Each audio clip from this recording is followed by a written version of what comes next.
Hey everybody, it's been a while since I've done an EDC or everyday carry video, so I want to do it because California just had another earthquake, 7.1 last I checked. They've been upgrading it and downgrading it, so it's ranged, but the most common one I've seen is 7.1. Yesterday they had a 6.9, excuse me, 6.4 in Ridgecrest, so it happened in the same place, but it's bigger now, so this is a bad sign. We're probably going to have more.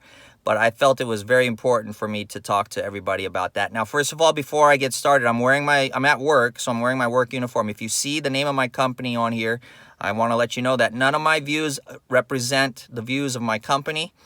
There may be some things that the company has taught me, but if I ever say anything political or anything that may go against what the company stands for, that does not represent my company, okay? So I want to give you that quick disclaimer, okay? My views are my personal views only. So do not hold, the company is not responsible for anything that I say here and shall not be held accountable for anything I say here because it doesn't apply to them. So, but for the most part, I'm going to try to keep the company out of the picture so that you don't really know who the company is anyway. I also work for, I volunteer for a governmental emergency response group, actually two of them. One is a city one, the other one is a county one, and it's a county in Southern California. Again, I will not tell you that, but you could probably figure it out over time if you want, but it's irrelevant. The whole point of this presentation is that you need to be prepared. And I've done basic EDC or everyday carry videos in the past to try to teach people how to start doing everyday carry, but I think now more than ever, people really need to understand what the concept of everyday carry is, whether it's on your belt or it's in a bag or it's, part of your truck. So I want to show you, since I'm at work, I didn't have time to pack this. Just want to let you know this was already packed. So I practice what I preach. I always carry this with me. It's everyday carry. I may take it into the house with me when I go to bed at night, but in the end, when I'm leaving and I go out in my truck, this goes with me. It's a go bag, okay? And so it has everything that I need. We're having an earthquake again. Okay, we had a little aftershock.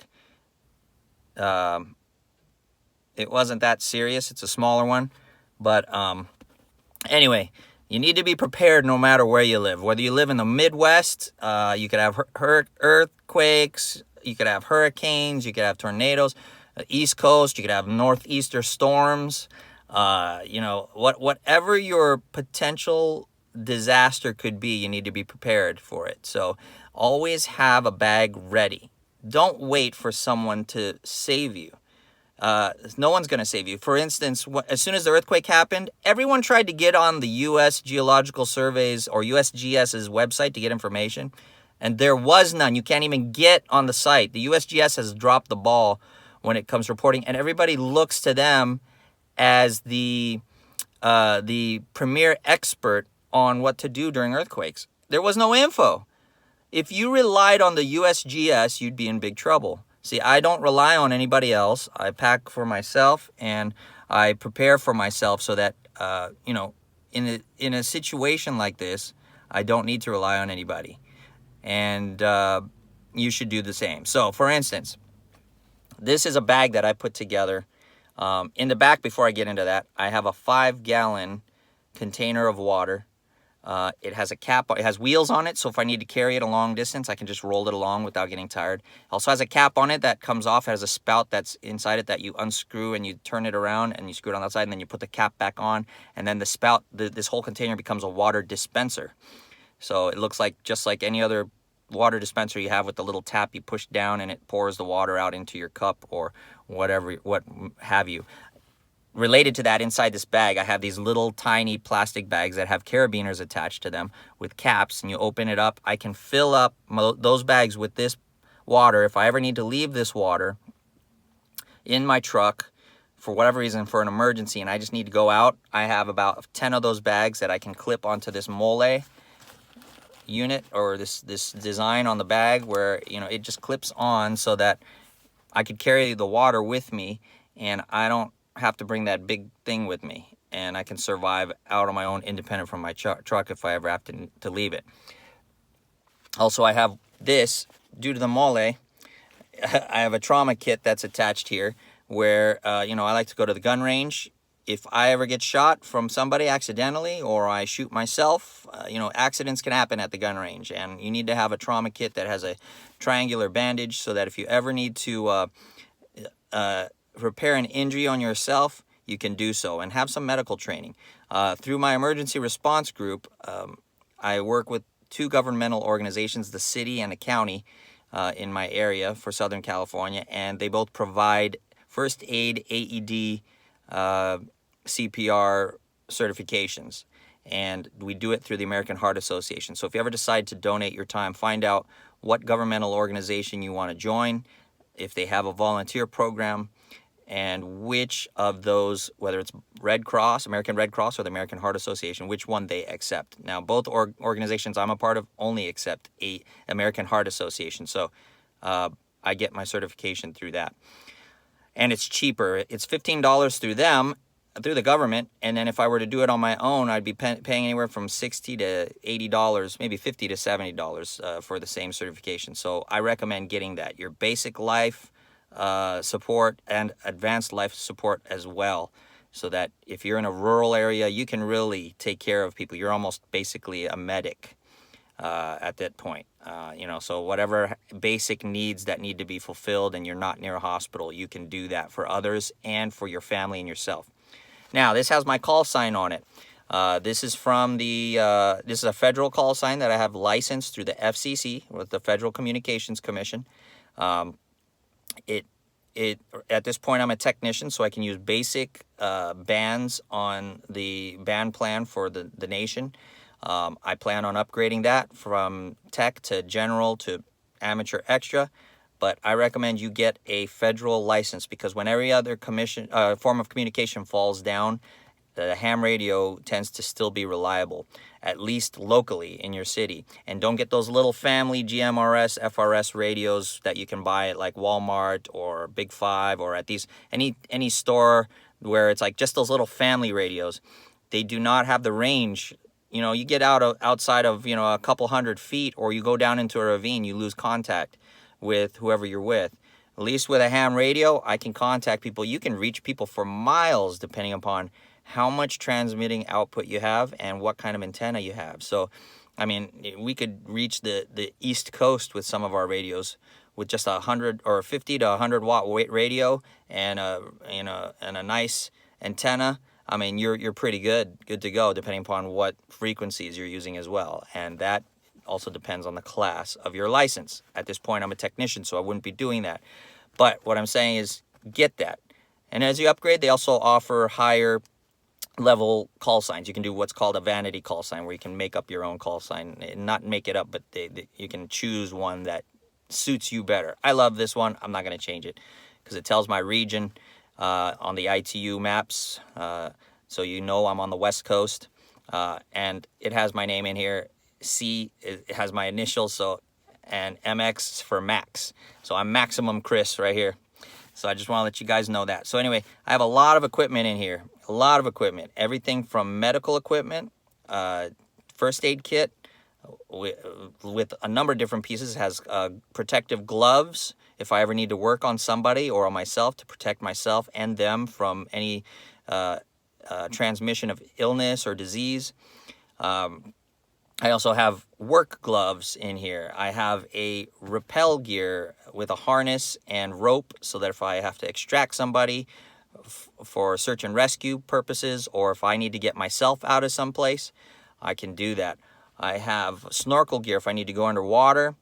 Again, EDC is also dependent on you, what kind of things you want to carry, so you can customize your own kit to what you need. You can go out looking like Batman on your belt, or you can go out looking like a regular person and just you have all your equipment dispersed about your body. But this also is a form of EDC, you know, everyday carry. And I may go in my house, but again, when I come out, I may take this in at night when I go to sleep, but when I come out, this comes out with me every time, all the time, with discipline, because I may need it during an emergency. You never know when there's an emergency, so always prepare. All right, with that, I have cooking gear in here. I think I'll just leave it at that. Oh, flashlights with batteries. I have multiple forms of flashlights. I have like three flashlights in here. One of them is a ultraviolet, which is very low visibility. No one can see you. If you need, for tactical reasons, you need to stay invisible.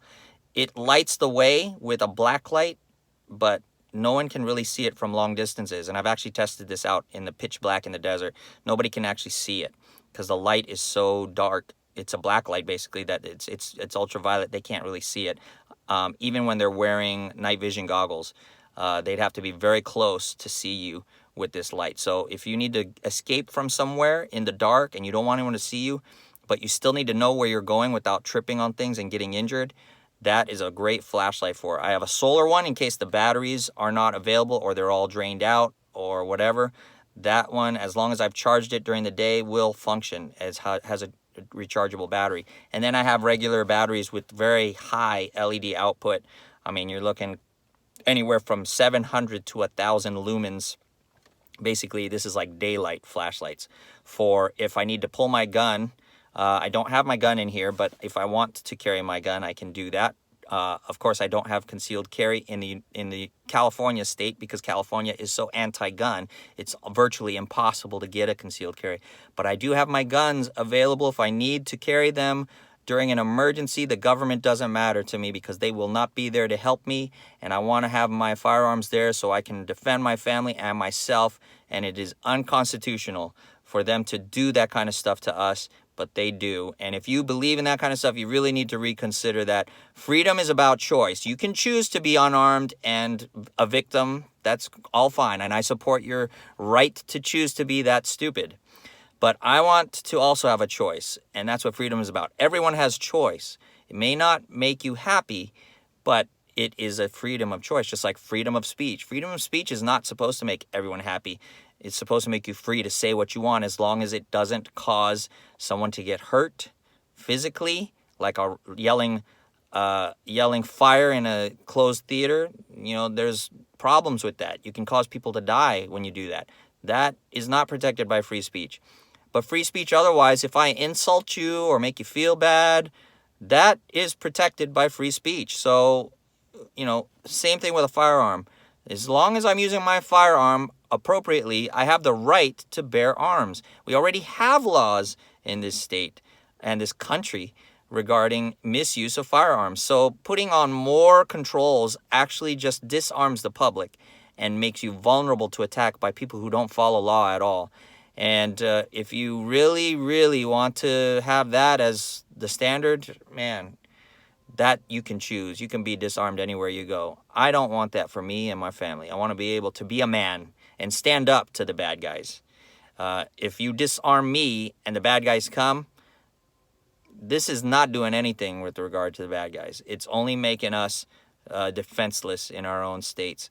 So we need to work against those gun control laws. But anyway, I'm at work. I need to get back to work. So I just wanted to do a quick video on this. But anyway, I could carry all my firearm stuff in here, and if I needed to, I can get going. My other bags have my blood type, so if I need a blood transfusion, if someone finds me, it would have it, plus my RH factor, so that I could get transfusions of blood and not have any rejection issues related to that. So anyway, start considering what are you going to carry in your go bag. And if you want, I can do another video where it's more in detailed later. But for now, be prepared, stay safe. I love you all. California's shaking more and more. As the magnitude's increasing, that's telling you that the pressures underneath the earth are increasing. So we need to be this is a message for my California people especially, we need to be very, very aware. The government sites are hiding what we really need to be preparing for. They keep telling us to be calm. That's what government does. They tell you to be calm so there's no riots, so that they don't have to try to control the people during a disaster. But then when the disaster happens, the government has to figure out how they're going to serve everybody. And as you saw through Hurricanes Katrina and Rita, that they were sorely, sadly unprepared to deal with that disaster, and a lot of people suffered. They were separated from their medications. I am unaware of how many may have passed away because of it, but you do not want to be in that situation. You want to be prepared as possible. So do not believe anything the government has to tell you, and do not rely on the government. I'm not 100% against government, but I am not for government controlling us and telling us how to live our lives. Government should be informative.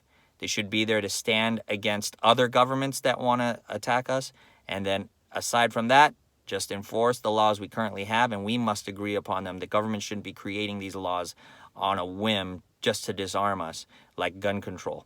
So anyway, love you guys. Stay prepared. If you like my content, subscribe. Hit that subscribe button and hit the like button so that I go up in the ratings so more people will see me. Hit the notification button, the bell. Make sure it has all notifications on it with the parentheses so that you know when I upload my next video. And most importantly, share this information with people you believe can benefit from the information I provide. And I love you guys. Be prepared. Take care of yourselves. Keep an eye out and be vigilant at all times. Do not rely on anybody else. Make sure that you and your family are self-sufficient. This is a dire warning to you. Do not wait for the disaster to wake you up, because by then you won't have long before you sleep permanently. You must wake up now while you have time to prepare for the big disaster. And be prepared, always, and constantly preparing, because like I said, I have batteries in here. They need to be swapped out from time to time because they lose their charge, or they need to be recharged if they're rechargeable batteries. So you need to be on top of what you have. Take an inventory and constantly update everything. You can even have your medications in here for those of you who need them. But EDC is customizable to you. Do not necessarily listen to someone telling you how to put your bags together. Your needs are your needs, and only you can determine that. Just like politics, all politics is local to you, and don't let someone far away try to tell you what you need to do in your thing.